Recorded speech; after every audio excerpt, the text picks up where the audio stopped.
शुरुआत में इंसान की नहीं बल्कि पदार्थ की। ब्रह्मांड एक ऐसी भट्टी था जिसकी तीव्रता की कल्पना भी नहीं की जा सकती।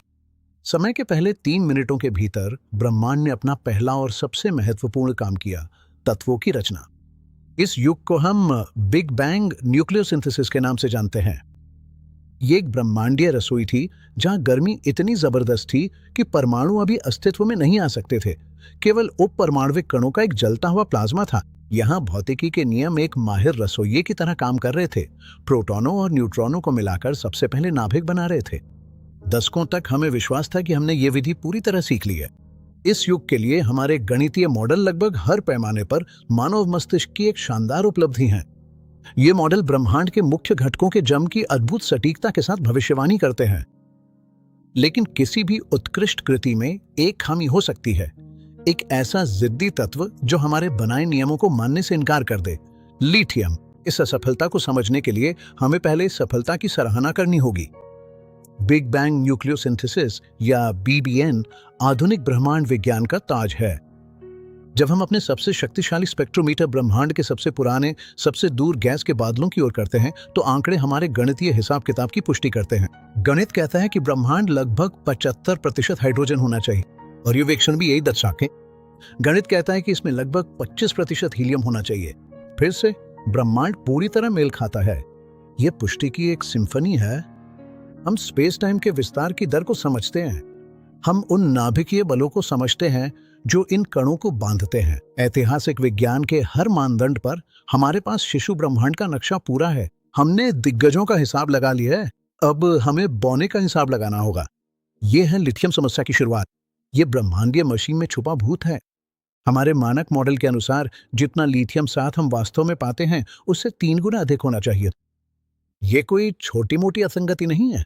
ये कोई गोलमोल गलती या लेंस पर धब्बा नहीं है। ये एक शानदार विफलता है। जब हम आकाशगंगा के प्रभामंडल के शुद्ध सितारों में झांकते हैं, उन प्राचीन पॉपुलेशन 2 सितारों में, तो लिथियम गायब है। कल्पना कीजिए कि आपको 1000 साल पुराना एक सीलबंद कमरा मिले। आपको दीवारों को रंगने की सटीक विधि पता है, फिर भी रंग का 2/3 हिस्सा गायब है। इतिहासकार और वैज्ञानिक दोनों ही बिना किसी दोषी के रहस्य को पसंद नहीं करते। हमारे पास 3 मुख्य संदिग्ध हैं। पहला, तारकीय चूर। शायद तारे विनाशकारी न। यह सुझाव देता है कि तारे अपनी आंतरिक परतों को घुमाते हैं, लिथियम को अपनी जलती हुई गहराइयों में खींच ले जाते हैं, जहां वो नष्ट हो जाता है। लेकिन यहां एक समस्या है जिसे स्पाइट पठार कहा जाता है। खगोलविद मोनिक और फ्रांसवा स्पाइट के नाम पर रखा गया। यह दिखाता है कि अलग अलग तापमान वाले तारों में भी लिथियम की कमी एक जैसी है। दूसरा, नाभिकीय त्रुटि। शायद हमारी प्रयोगशाला में बेरिलियम 7 की माप जो लिथियम में बदलता है थोड़ी गलत है, लेकिन हमारी स्थलीय भौतिकी मजबूत है। हमने इन अभिक्रियाओं का दशकों तक परीक्षण किया है, जिससे तीसरा और सबसे क्रांतिकारी संदिग्ध बचता है, नई भौतिकी। क्या डार्क मैटर ने इसमें हस्तक्षेप किया हो सकता? शायद उन शुरुआती 3 मिनटों में कुछ विचित्र कणों का क्षय हुआ, जिससे लिथियम के निर्माण में बाधा आई।